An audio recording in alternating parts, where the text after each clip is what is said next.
Assalamualaikum warahmatullahi wabarakatuh adik-adik. Bagaimana nih hari kedua puasanya? Masih lancar kan? Nah, jumpa lagi nih dengan buku Muhammad Ismail Hiro. Kali ini kita bahas cerita tentang Istimewa Semenjak Belia, buku kedua dari Muhammad Ismail Hiro. Lanjut ya.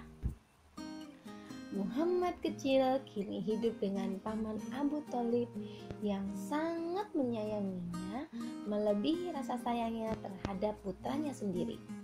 Paman Abu Thalib bukanlah orang yang banyak harta.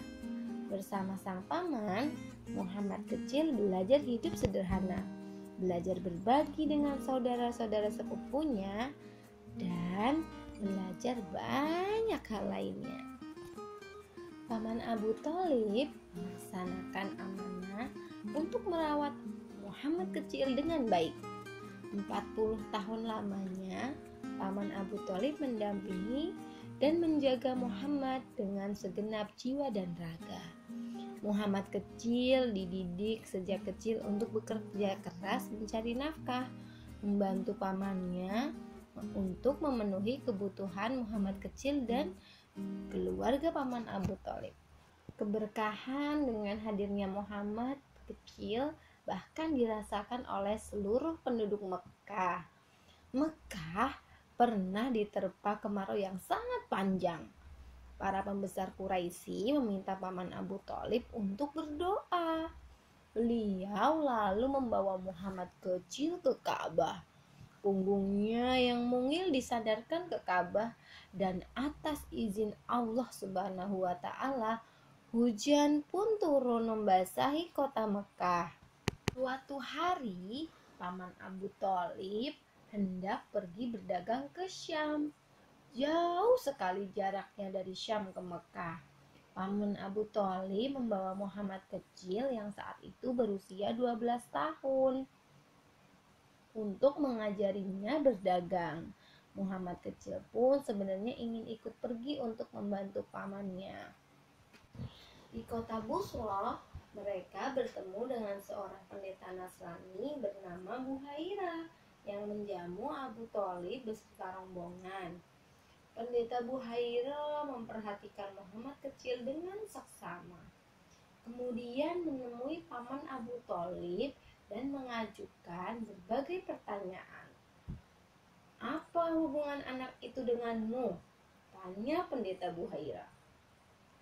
"Dia putraku," jawab Abu Thalib karena rasa cintanya dan sayang kepada Muhammad kecil. "Tidak, dia bukan putramu. Tidak mungkin ayah anak ini masih hidup," pendeta Buhairah berkata. "Dia keponakanku," kata paman Abu Thalib kemudian. "Apa yang terjadi kepada ayahnya?"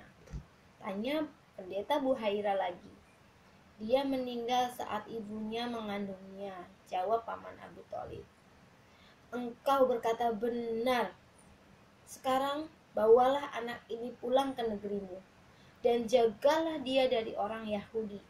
Demi Allah, jika mereka melihatnya dia di sini, pasti mereka akan berbuat jahat kepadanya.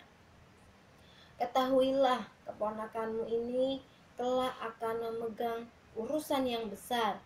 Pendeta Buhairah menjelaskan kecil dan menggenggam tangannya sambil berkata, "Inilah pemimpin semesta alam.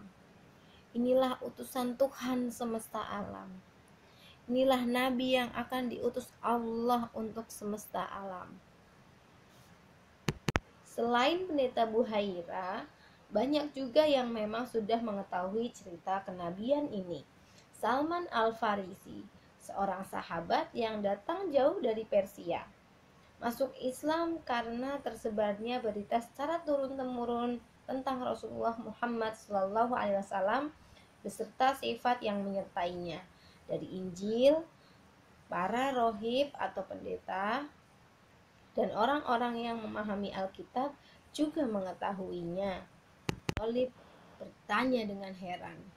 Pendeta Buhairah kemudian menjawab, Sungguh, ketika kalian mulai mendekati Aqabah, semua batu dan pohon bersujud, merunduk. Padahal batu dan pohon tidak akan pernah bersujud kecuali di situ ada seorang nabi. Aku mengenali dia dari tanda kenabian di bawah tulang rawan bahunya.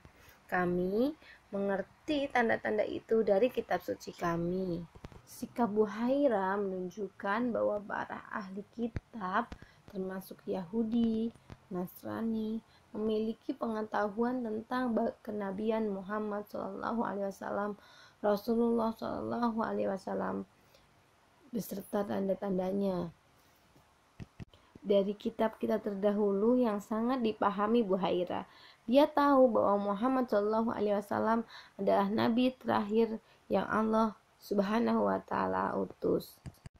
Paman Abu Thalib pun meniru apa yang dikatakan pendeta Buhairah dan membawa Muhammad kecil pulang.